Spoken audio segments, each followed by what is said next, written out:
This Spiraken mini movie review contains adult language, mature situations, potential spoilers, personal opinions, and kind of weird rants. Listener discretion is advised.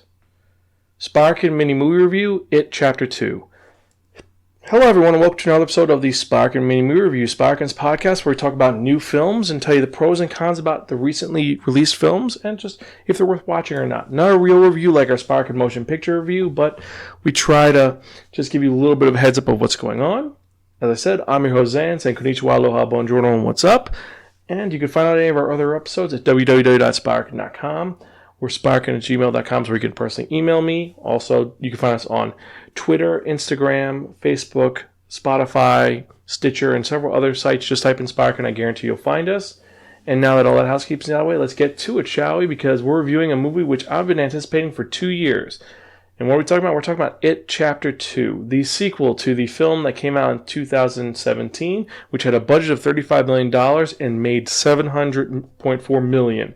And brought a resurgence to the horror genre in general because people got really into this, especially because it was a Stephen King movie that did a great job, unlike some of the other weird ones that had come out.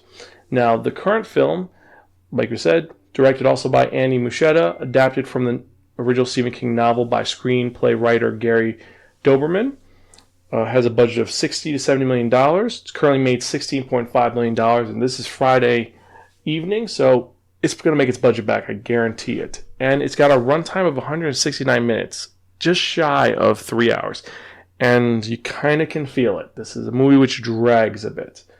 So, if you haven't listened to our first review of the first It, this is going to have a little bit of spoilers, just to catch you up. So, the story of It is about 7 individuals who find out that their childhood town of Derry, Maine, has a sinister underbelly in it. There's a being that has been around since pretty much the dawn of man that has been preying upon the weak every 27 years, feasting upon children and people that it finds.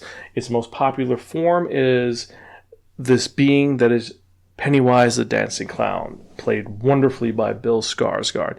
And in the first film, our protagonists, the Losers Club, who are a bunch of kids who all had problems, came together to fight Pennywise the Clown and defeat him.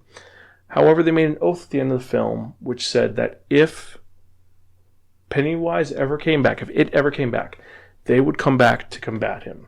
Now, the original cast was amazing. I mean, you had Jordan Marshall, Sophia Lillis, Finn Wolfhard, Chosen Jacobs, Jeremy Ray Taylor, Jack Dylan Grazer, and Wyatt Olaf playing amazing roles with these characters. They're believable, they're wonderful, and I describe the original film as Stand By Me meets a Dementor. And that's how that first film was. Now, this new film, since the first one took place in 1988, this new film is set in 2016, 27 years after the first time. So it's been 27 years, and as the movie opens up, it isn't dead. It's just been recuperating from its loss. And unlike in other versions where it is scared of these kids, this version, it wants them back. They're the ones that got away. They have to come back. And will they succeed? Will they defeat Pennywise the Clown? Or will they die horrible deaths? Well, you have to see the movie to see. But it's got an amazing cast. I mean, like I said, Bill Skarsgård returning as Pennywise, he does an amazing job with this character. He embodies this character in a unique way that's so intriguing, you just have to watch him. At one point, he has a childlike innocence that draws you in, but on the other hand, he has that petulant, just angry nature, which you're intrigued by and you're just horrified by also. And it seems like from last time when he was just like, I can't control myself. Now he's learned a little bit of the patience game, but it's more vengeful and more vicious and visceral in this one. I will say that that is amazing. Now, the main characters are the adult Losers Club, and I've got to say, they all portray their younger selves personally. It's almost as if they hung out with the younger actors and they copy their mannerisms and just join them. Best example are those 2 standout actors, Bill Hader and James Ransone, playing Richie and Eddie. They must have hung out with Finn Wolfhard and I think it's Jack Dylan Grazer. They must have hung out with them because they act exactly the same. It's almost like James Ransone took some speed and he's just acting kind of that squirrely, like, oh, hey, oh God, that's so gross and nasty, but you know what, fuck you. Playing Eddie in the way where he was someone who was afraid of everything, but also he's someone who wouldn't take shit from anything. You curse him, he'll curse you back. And Bill Hader embodies Finn Wolfhard's trash-talking, just Richie. He talks like a jerk. He's trying to bring levity everywhere, constantly with the fuck your mother. You know what? I married your mother. You know what she says? What at night? Which Bill Hader was a standout actor in this. He did an amazing job with this. I know I'm saying the A word a lot, but that's what I can say for it.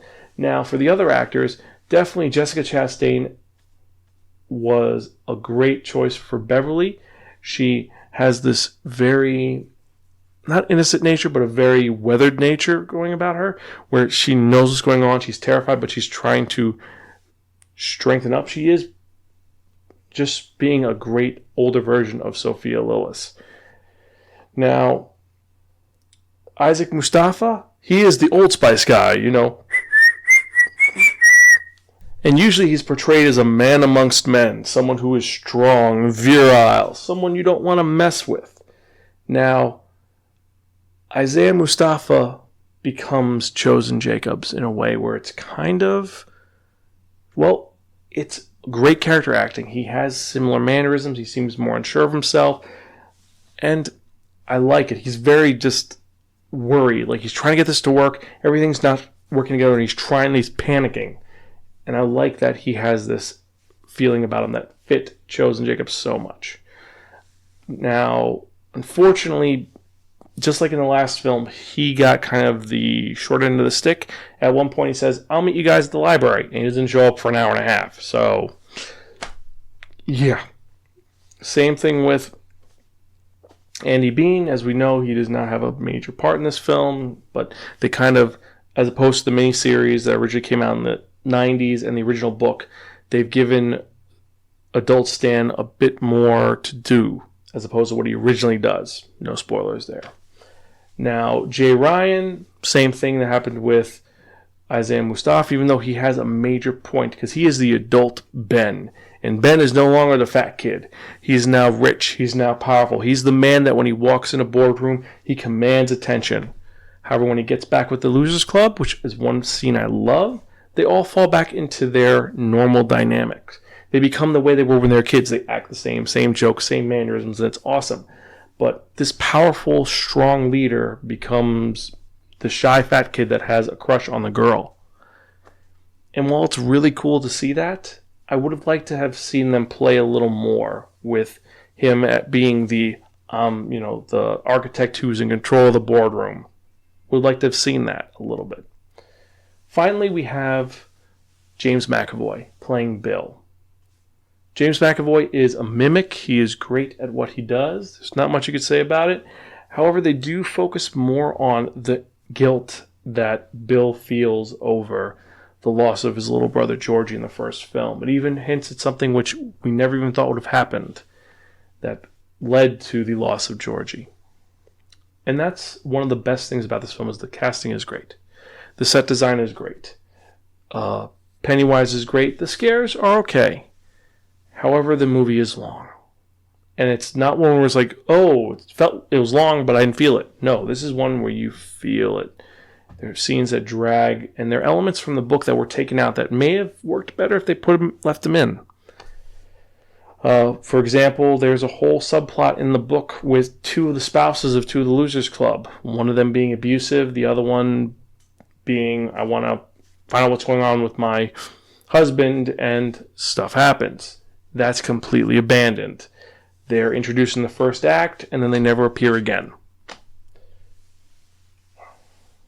There's a couple of other little things that happen, which I don't want to get into. I don't want to spoil too much. Trying to be non-spoilery.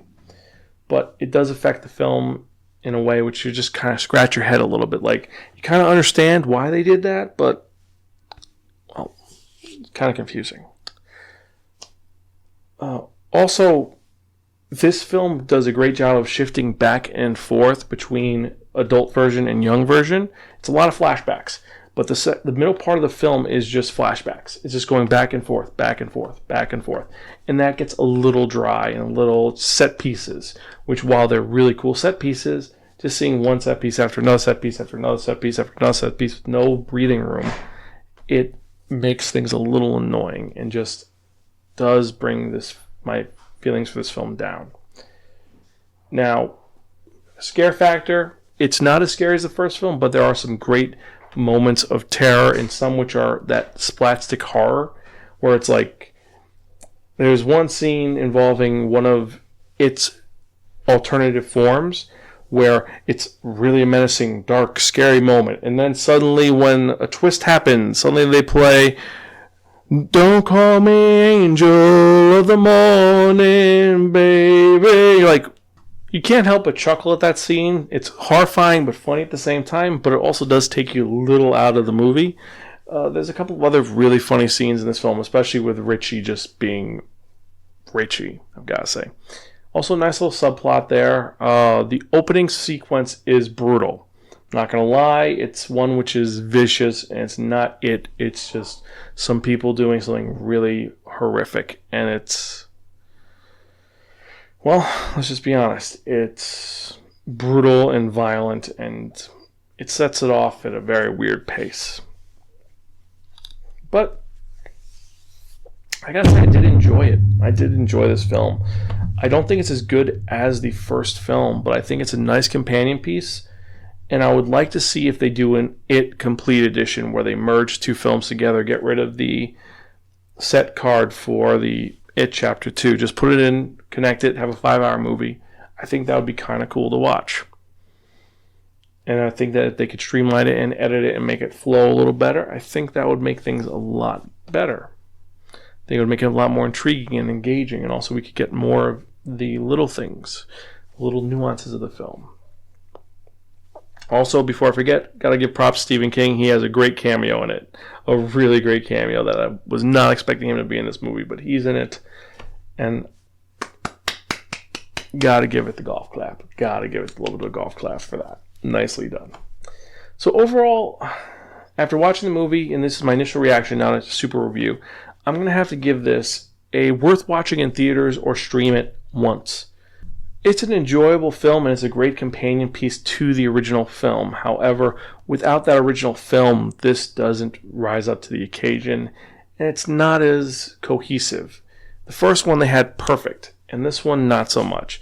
Now, I'm trying to avoid one of the running gags of this movie, but I'm going to have to say it, that James McAvoy's Bill is a writer who can't write an ending. It's obviously a jab at Stephen King's fact that a lot of people complain he can't write an ending. And this one, that's where they drop the ball. Is the ending, it's good. It's not a great masterpiece. It's not perfect.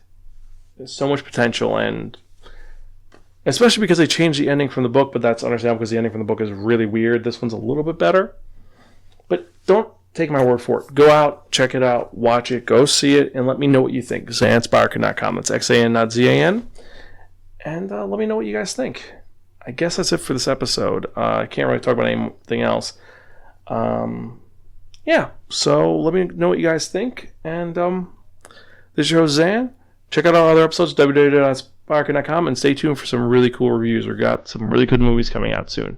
So with that in mind, I'm Gonzville. Catch you next time and watch more movies.